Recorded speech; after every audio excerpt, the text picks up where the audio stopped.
கர்த்தர் 2 இடத்துல மகிமைப்படுகிறார். ஒன்று, தம் செய்கிற நியாய தீர்ப்புகளினாலே தேவன் மகிமைப்படுகிறார். ஆம், அவர் நீதி உள்ளவர் என்று. கர்த்தர் தம்முடைய தன்மை ரட்சிக்கும் போது அவர் தேவனுடைய நாமம் மகிமைப்படுகிறது. ஆம், அவர் அன்புள்ளவர் என்று. ஹல்லேலூயா, ஹல்லேலூயா. அவர் பரிசுத்தர் என்று மகிமைப்படுகிறார். அவர் அன்பும் இரக்கமும் கிருபையுள்ளவர் என்று மகிமைப்படுகிறார். அவர் பரிசுத்தமும் நீதியும் நியாயமும் உள்ளவர். அவர் அன்பும் இரக்கமும் கிருபையும் உள்ளவர். ஆராதனை, ஆராதனை, ஆராதனை, ஆராதனை, ஆராதனை, ஆராதனை, ஆராதனை. இனி என்னுள்ளில் கலக்கமில்லை, இனி என்னுள்ளில் கலக்கமில்லை, இனி என்னுள்ளில் கலக்கமில்லை, இனி எல்லாமே பார்த்து கொள்வீர். யெகோவாயீரே, நீர் என் தேவனா, யெகோவாயீரே, நீர் என் தேவனா. இனி என்னுள்ளில் கலக்கமில்லை. எல்லா கண்களை உயர்த்தி, இனி என்னுள்ளில் கலக்கமில்லை. ஆராதனை, ஆராதனை, ஆராதனை, ஆராதனை, ஓ ஆராதனை, ஆராதனை, ஆராதனை, ஆராதனை. இனி என்னுள்ளில் கலக்கமில்லை, இனி எல்லாமே பார்த்து கொள்வீர். இனி என்னுள்ளில் கலக்கமில்லை, இனி எல்லாமே பார்த்து கொள்வீர். கர்த்தருடைய பரிசுத்த நாமத்திற்கு மகிமை உண்டாவதாக. ஆண்டவராகிய இயேசு கிறிஸ்துவின் நாமத்தினாலே உங்கள் யாவரையும் வரவேற்கிறேன். கற்றதும் பெற்றதும். இன்றைக்கு எசேக்கியேல் 33ஆம் அதிகாரம். தேவன் அநேக இஸ்ரவேல் தேசத்தை அடுத்துள்ளதான பல தேசங்களுக்கு மேல் வரக்கூடிய நியாய தீர்ப்புகளை பற்றி சொல்கிறார். அந்த எருசலேமுக்கு கிழக்கு பக்கம் இருந்ததான அம்மோன், மோவாப், ஏதோம், தெற்கு பக்கம் இருந்த எகிப்து, மேற்கு பக்கம் இருந்த பெலிஸ்தியர், வடகிழக்கு பகுதியில் இருந்ததான அசீரியா, அதே மாதிரி வடமேற்கு பகுதியில் இருந்த தீரு, சீதோன், அதன் பின்பதாக கிழக்கு பக்கம் இருந்ததான பாபிலோன். இப்படி ஒவ்வொரு தேசங்களை பற்றியும் ஆண்டவர் நியாய தீர்ப்பை சொல்லிவிட்டு இப்போது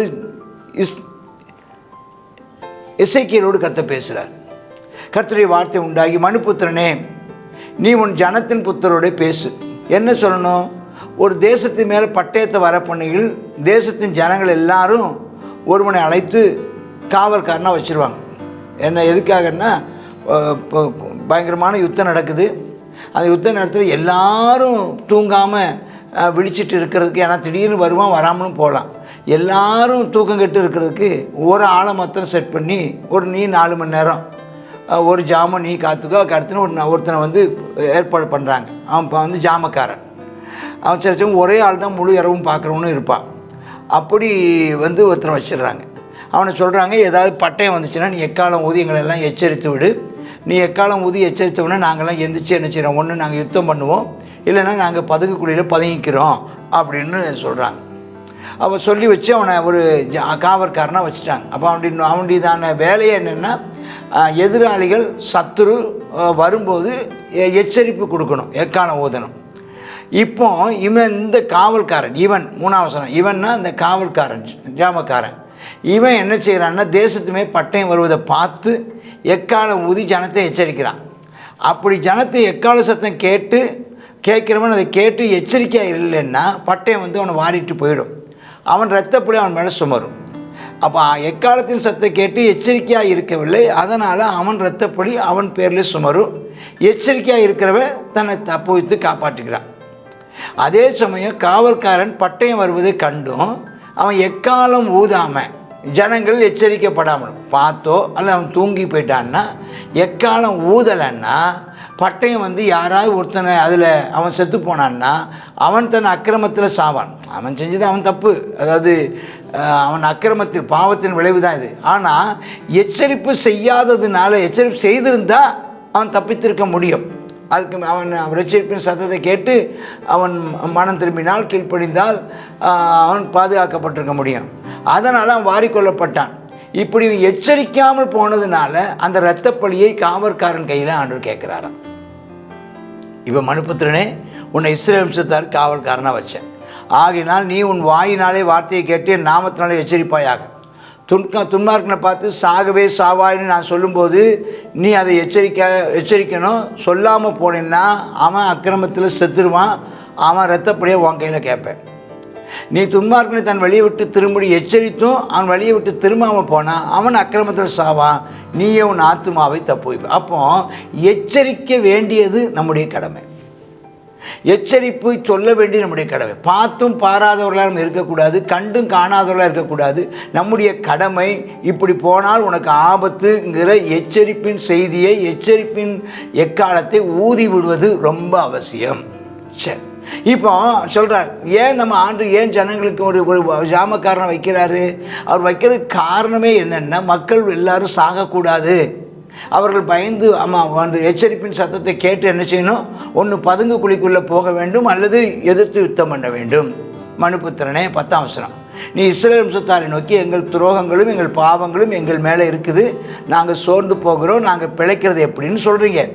கர்த்தர் சொல்கிறாருன்னா, நான் துன்மார்க்கனுடைய மரணத்தை விரும்பவில்லை, துன்மார்க்கன் தன் வழியை விட்டு திரும்பி பிழைப்பதையே நான் விரும்புகிறேன்னு கர்த்தர் நினைச்சார். தம்முடைய ஜீவனை கொண்டு சொல்கிறார்.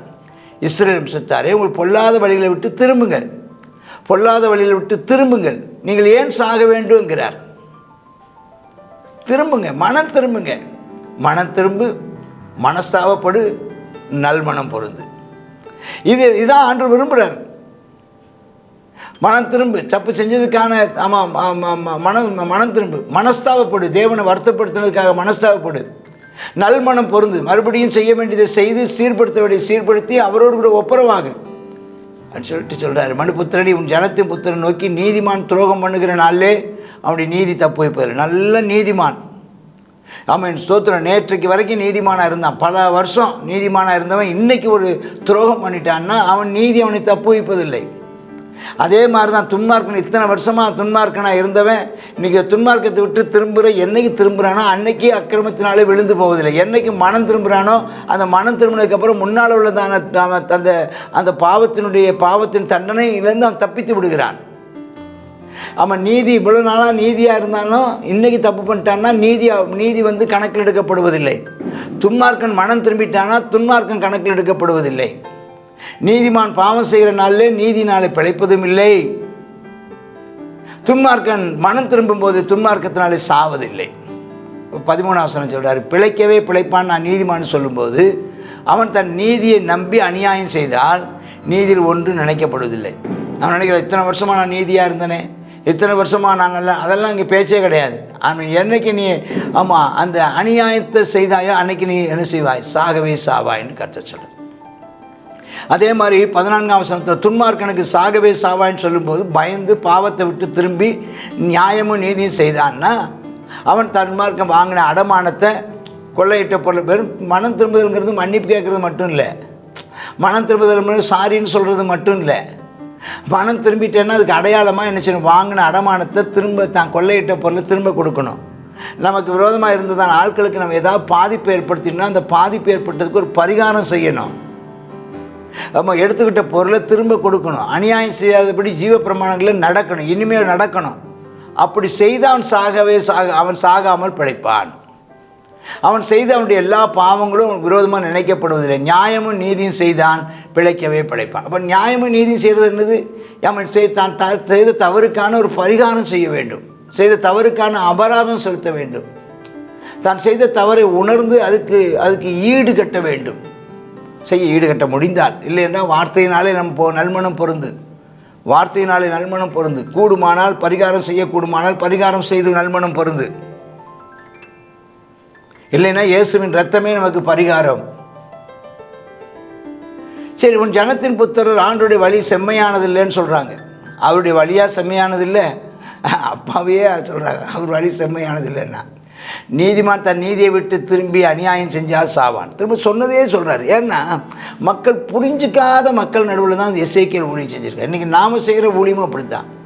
எத்தனை தடவை சொன்னாலும் அது அவங்களுக்கு விளக்கி சொன்னாலும் புரிஞ்சுக்கல. திரும்ப திரும்ப பாருங்கள், இந்த வசனத்தில் மட்டும் இது வரைக்கும் 3 தடவை வந்துருச்சு. நீதிமான் நீதியாக விட்டால் நீதியை விட்டு அநியாயம் செஞ்சால் சாவான். இது இப்போமா வருது, இதுக்கு முன்னே வந்துருச்சு. துன்மார்க்கன் அக்கிரமத்தை விட்டு திரும்பி நியாயம் நீதி செய்தால் பிழைப்பான். நீங்கள் ஆண்டோடைய வழி செம்மையானது இல்லைங்கிற. யார் வழி சரியில்லை? உன் வழி சரியில்லை, உன் வழியின்படியே நியாயம் தீர்ப்பேன்னு கருத்தை சொல்கிறேன். அப்புறம் 21ஆம் வசனத்தில் எங்கள் சிறையிருப்பின் 12ஆம் வருஷம் 10ஆம் தேதி, ஆமாம் இதான் அந்த விழுந்து போன நாள். சிறையிருப்பின் 12ஆம் வருஷம் 10ஆம் மாதம் 5ஆம் தேதியில் எருசலேமில் தப்பி ஒருத்தன் வந்து நகரம் அழிக்கப்பட்டுருச்சியாங்கிறான். அவன் வர்றதுக்கு முந்தின நாள் 22ஆம் வசனம், கர்த்தருடைய கை அவன் மேலே அமர்ந்திருந்தான். காலில் வரும் மட்டும் அவன் அந்த வாய் திறக்காமல் வாய் ஆன்னு உட்கார்ந்துருக்கான். அதுக்கப்புறம் மௌனமாக இருக்கல. கர்த்தருடைய வார்த்தை வச்சுட்டான். மனுபுத்திரனை 24ஆம் வசனம், பாலான இடங்களில் குடிகள் ஆபிரகாம் ஒருவனாக வந்தான், தேசத்தை சுதந்திரத்துக்கிட்டான். அநேகராக இருக்கிற எங்களுக்கு தேசம் சுதந்திரமாக கொடுக்கப்பட்டதுன்னு சொல்கிறீங்க. அது நோக்கி நீங்கள் ரத்தத்தோடு கூடியதை தின்னீங்களே, நரகலான விக்கிரங்களுக்கு நேராக கண்களை ஏறெடுத்தீங்களே, ரத்தம் சிந்தினீங்க. சொந்த பிள்ளைகளையே நீங்கள் மோளேக்குக்கும் விக்கிரங்களுக்கும் கொடுத்து பிள்ளைகளை தீ கொளுத்துனீங்களே, ரத்தம் சிந்தினீங்களே, பட்டயத்தை நம்பினீங்களே, அருவருப்பானதை செஞ்சீங்களே, பச்சாரமும் வேசித்தனமும் கேடுகட்ட வியாபாரமும் நடத்தி பொருளாசை பிடித்தவர்களாக இருந்தீங்களே, கர்த்தருடைய தேச சுதந்திரத்துக் கொள்வீர்களோ, பட்டயத்தால் விழுவீங்க, மிருகங்களுக்கு எதையாக ஒப்பு கொடுப்பேன். கெபிகளில் தப்பி போனவன் கொள்ளை நோயினால சாவான், தேசத்தை பாழாக்குவேன், அவாந்தரமாக்கும், பலம் உடைஞ்சு போகும், அவாந்தர வெளியாக போயிடும். நான் அந்த தேசம் செய்த எல்லா அருவருப்புகளின் நிமித்தம் தேசத்தை பாழும் அவாந்தரமாக்கும்போது நான் கர்த்தர் 2 இடத்துல மகிமைப்படுகிறார். ஒன்று, தம் செய்கிற நியாய தீர்ப்புகளினாலே தேவன் மகிமைப்படுகிறார். ஆம், அவர் நீதி உள்ளவர் என்று. கர்த்தர் தம்முடைய தன்மை ரட்சிக்கும் போது அவர் தேவனுடைய நாமம் மகிமைப்படுகிறது. ஆம், அவர் அன்புள்ளவர் என்று. ஹல்லேலூயா, ஹல்லேலூயா. அவர் பரிசுத்தர் என்று மகிமைப்படுகிறார். அவர் அன்பும் இரக்கமும் கிருபையுள்ளவர் என்று மகிமைப்படுகிறார். அவர் பரிசுத்தமும் நீதியும் நியாயமும் உள்ளவர். அவர் அன்பும் இரக்கமும் கிருபையும் உள்ளவர். சொல்கிறார் 30, மனுபுத்திரனே, உன் ஜனத்தின் புத்திர சுவர் ஓரங்களில் வீட்டு வாசலில் ஒன்றை குறித்து பேசுகிறாங்க. கர்த்தரிடத்திலிருந்து புறப்பட்ட வார்த்தை என்னன்னு கேட்போன்னு வாராங்க. எல்லாம் உங்ககிட்ட வர்றாங்க. ஜனங்கள்லாம் கூடி வர்ற வழக்கத்தின்படியே வந்து முன்னால் வரிசையாக உட்காந்துருக்குறாங்க. எல்லாம் சட்டைக்கிட்ட போட்டு தலைகளே சீவி பவுடர் அடித்து எல்லாம் உட்காந்துருக்குறாங்க. உன் வசனத்தை கேட்குறதுக்கு ஆவலாக உட்காந்துருக்குறாங்க. வந்து என் ஜனங்கள் போல், தேவசனா இதே ஏசாயா 57 வரும். என் ஜனங்கள் போல், உனக்கு முன்னால் என் மக்களை போல் நல்லவங்க போல் உட்காந்துக்கிட்டு உன் வார்த்தையை கேட்குறாங்க. ஆனாலும் உன் வார்த்தையின்படி அவர்கள் செய்கிறது இல்லையப்பா. அவர் தங்கள் வாயினால் இன்பமாய் பேசுகிறார். ரொம்ப நல்லா இருந்துச்சுங்க, ரொம்ப பிரயோஜனமாக இருந்துச்சுங்க, ரொம்ப ஆசீர்வாதமாக இருந்துச்சுங்க, இன்றைக்கி நல்லா பேசுனீங்க, ஆவேசமாக பேசுனீங்க சொல்லுவாங்க, இன்பமாக பேசுனீங்க. ஆனால் அவங்க இருதயமோ பொருள் ஆசை. பணம் எங்கேருந்து வரும்? பணம் வேணும், காசு வேணும், அதுக்காக என்ன செய்யணும்? பொருள் ஆசை, பணம் தான் அவங்களுடைய பிரதானமாக இருக்குது. இன்றைக்கி நம்முடைய சபையிலையும் ஜெப குறிப்பு கேட்டால், ஆமாம் ஸ்தோத்திரம், முக்கால்வாசி பேர் கடன் பிரச்சனை. முக்கால்வாசி பேருடையதான தேவை பண தேவை. பணம் தேவை, பணம் தேவை, பணம் தேவை. 1 லட்ச ரூபா தேவை, 2 லட்ச ரூபா தேவை, 10 லட்ச ரூபா தேவை. கடன் வாங்கியிருக்கோம், கடனை திரும்ப அடைக்க முடியல. பொருளாசை, பொருளாசை, பணம் பணம் பணம் பணத்தோட. அதனால் அவங்க என்னமெல்லாம் என்ன இருக்குன்னா, பணத்தை சம்பாதிக்கிறது எப்படின்னு சொல்கிறாங்களா? ஏதாவது காசு பணம் கொடுப்பீங்களா? சபைக்கு வந்தால், சர்ச்சுக்கு வந்தால் நிறைய பேசுகிறீங்க, வார்த்தைகள் தானே தர்றீங்க. கடவுளுடைய வார்த்தை சொல்கிறாரு, பொன் வெள்ளி விலையேறப்பட்ட கற்களை விட தேவனுடைய வார்த்தை வெளியேறப்பட்டது. அந்த வார்த்தைக்கு நீங்கள் கீழ்ப்படிந்து பாருங்கள், நீங்கள் ஆசீர்வதிக்கப்படுவீங்க. சரி, 32 வசனம். இந்த நீ இனிய குரலில் பேசுகிற, கீத வாத்தியம் நல்லா வாசிக்கிற, நல்ல பாட்டு பாடுற, நீ பாடும் பாட்டு இன்பமான பாட்டுக்கு சமானமாக இருக்கிற, உன் வார்த்தையை கேட்குறாங்க ஆனால் செய்கிறது இல்லையே.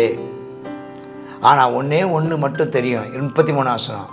அது வருது, அது நான் நியாய தீர்ப்பு வருது. அது வரும்போது இதெல்லாம் ஒரு தீர்க்கதரிசி சொன்னானே, நம்மளை அவன் எச்சரித்தானே, அவன் மனம் திரும்ப அழைப்பு கொடுத்தானே, நாம் அதை அலட்சியம் பண்ணிட்டோமேன்னு அன்னைக்கு அவங்க உணர்ந்து கொள்வார்கள்.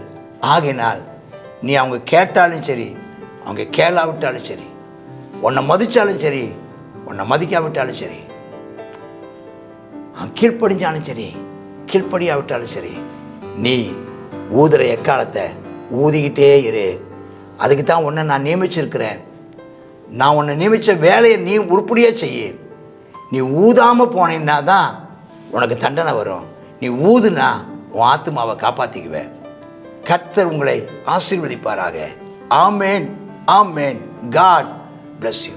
கர்த்தருடைய நாமத்திற்கு மகிமை உண்டாவதாக. பரமபிதாவே, நீர் எனக்கு கொடுத்த இந்த நல்ல தீர்க்க தரிசன ஊழியத்துக்காய் ஸ்தோத்திரம்.